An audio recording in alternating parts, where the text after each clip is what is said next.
Player 2, aka girlfriend mode, aka the younger sibling, aka I don't know whose house this is or why my dad brought me here, but this kid has Marvel vs. Capcom 2, so I'm not complaining. The role of Player 2 has existed since before video games were even invented, because board games were once a thing. Games like chess, checkers, Mancala, and Candyland predated video games, being built upon the idea of two people competing against each other. Point being that the requirement for two people or even multiple people became a vital aspect of games throughout history. And initially, this was the case following the invention of video games. The very first documented video game was a two-player game called Tennis for Two, a game created for an analog computer by physicist William Higginbotham. This game was created after he figured out he could basically replicate the game tennis, only without the... Following Tennis for Two in 1962, a man by the name of Steve Russell, alongside various other men at MIT, created a game entitled Space War, a space combat video game that features two spaceships engaging in a dogfight while maneuvering in the gravity well of a star. Space War is a very important game in the history of video games, because not only was it one of the first two-player games, it was also technically one of the first free-to-play games ever. Yeah, that's right, Fortnite, Space War just announced its Battle Pass. You better watch your ass, bro. Space War was public domain code, not because nobody wanted to sell it, but because nobody could sell it. At the time, the programming community was so small that there was literally no way they could have made any real money on this thing. But that didn't stop the game from being spread. One by one, various programmers went to different computers, installing the game via copies of the code, and others just outright remade it on various computers. Following this spread, we then saw games like Pong, which introduced the very first video game arcade cabinet, a concept that would change computer games forever. Now kids everywhere could just go to an arcade, give the pimple-faced teen their money, and then spend hours yelling racial slurs at each other while they play Pac-Man and Donkey Kong. Donkey Kong is a very important game in and itself due to the creation of Jumpman, but he prefers to go by his maiden name, Mario. An Italian plumber that is known for shroom trips, saving princesses, and having a little brother that always gets the short end of the stick. Luigi was introduced in the Mario Bros. Game & Watch, but wouldn't find his first major debut until the release of 1983's Mario Bros., an arcade game created by Nintendo for Nintendo. Just kidding, it was created for arcades as well as home consoles. Oh yeah, speaking of home consoles, video games are now in people's houses. It's the Legend of Zelda and it's really rad. Those creatures from Ganon are pretty bad.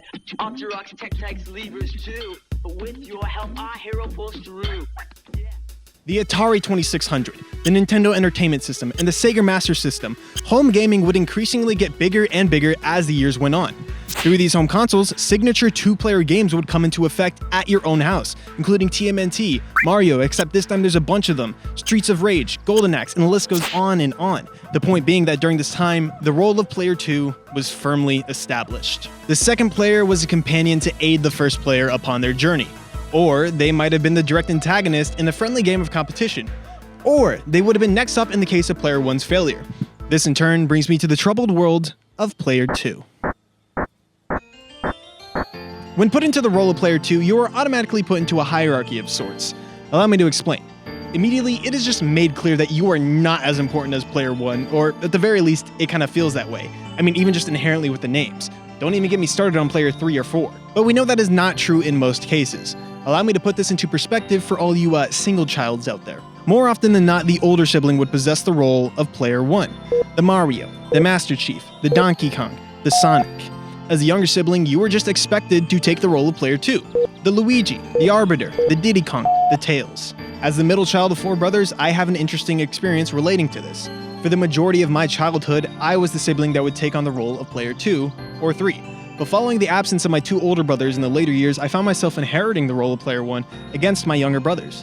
Now, this wasn't all that contentious between my siblings and I when we were younger. I remember some moments where I wanted to be Player 1, but it was never really that much of a bother to me. Upon the initial disappointment of not being Player 1, I was immediately used to the idea of being Player 2. It didn't matter to me that much because in some cases, I would prefer to be Player 2. I like Luigi more than Mario. I prefer the Arbiter to Master Chief any day of the week, and I sure as shit will play as Diddy Kong any chance that I can get because they are just objectively better characters, goddammit.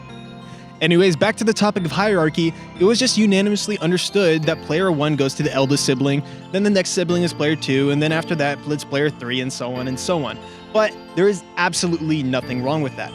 But that's sibling talk. What about other instances? Well, in the case of friends, usually when you would go to their house, it was kind of just understood that they would be Player 1 with the better controller and vice versa. But I swear to God, maybe it was just me, but sometimes when I would go over to a person's house, they would just give you the most piece of shit, crusty, yellowed controller you had ever seen in your life. Like, nah, bro, I'll just watch you play. Serious, I'm good. This didn't happen all the time, but seriously, man, if you're watching this and your controller needs cleaning, pause this video and go clean it. Like, what the fuck's wrong with you? What about non-traditional cases of Player 2? Well, here's a couple of games that fit into that spot. 2001's Ico houses a Player 2 mode after you beat the game, where Player 1 gets to control the Horned Boy and then Player 2 gets to control Yorda. The unfortunate reality is that Yorda's playstyle is not nearly as diverse as Ico's, as she is still just as useless even when you play as her. Usually when this mode is used, it's actually when a single person is trying to do a speedrun, as they can usually navigate the castle spaces better than Yorda's AI can. A more contemporary example of an odd Player 2 mode is in Super Mario Odyssey. In this game, Mario is introduced to a new companion, Cappy. When Player 2 mode is on, Player 1 gets to control Mario and then Player 2 gets to control Cappy. Weird. I mean, throwing Cappy is one of the main moves Mario possesses in this game, and giving a singular move to a whole new player is very, very odd. But once again, usually this mode is used for speedrunning, as some players actually find it easier to play the game with two-player mode on, flipping Cappy with their feet. I am not kidding. The classic Final Fantasy games have a peculiar multiplayer mode that you can turn on in the settings. I know what you're thinking. How the fuck does a traditional retro JRPG have a multiplayer mode? Well, say for instance you are playing Final Fantasy VI on the SNES or PlayStation. You could then connect the second controller to the console, and then from there, Player 1 controls the overworld as well as their selected characters in battle. But unfortunately for Player 2, they can only control their characters when in battle mode.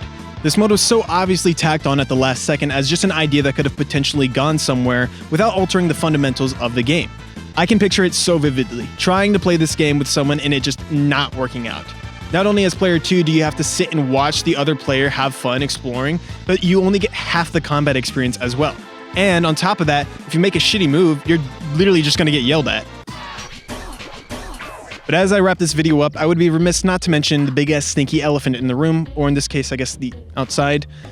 The mere fact that Player 2, 3, 4, fucking 5, 6, 7, and 8 aren't really a thing anymore, at least on 3 of the 4 major platforms. Nintendo is really the only company that has seemed to stuck to the idea of couch multiplayer, as the majority of gaming has shifted to an online-only experience. No more Halo split screen. No more shitty tacked on multiplayer modes. No more games with the sole emphasis on Player 1 and Player 2. Modern day live service games place a huge emphasis on you as the character, meaning that there's really no hierarchy when it comes to making a party on Destiny, Fortnite, or fucking Space War. Now, I'm not here to say that that is a bad thing, because it's not. Being able to play with people from all over the world is a really cool thing. Now, I would go on about this subject, but this drum has been beaten before, so I'll leave you with this. What I'm trying to say is that the role of Player 2 is a special role that differs from the norm. You aren't vanilla, you're Rocky Road. So at the very least, even if you aren't happy being Player 2, at least you aren't as comically boring as Player 1. No shade, fellow Player 1s, there's no shame in vanilla. That's about it. See ya.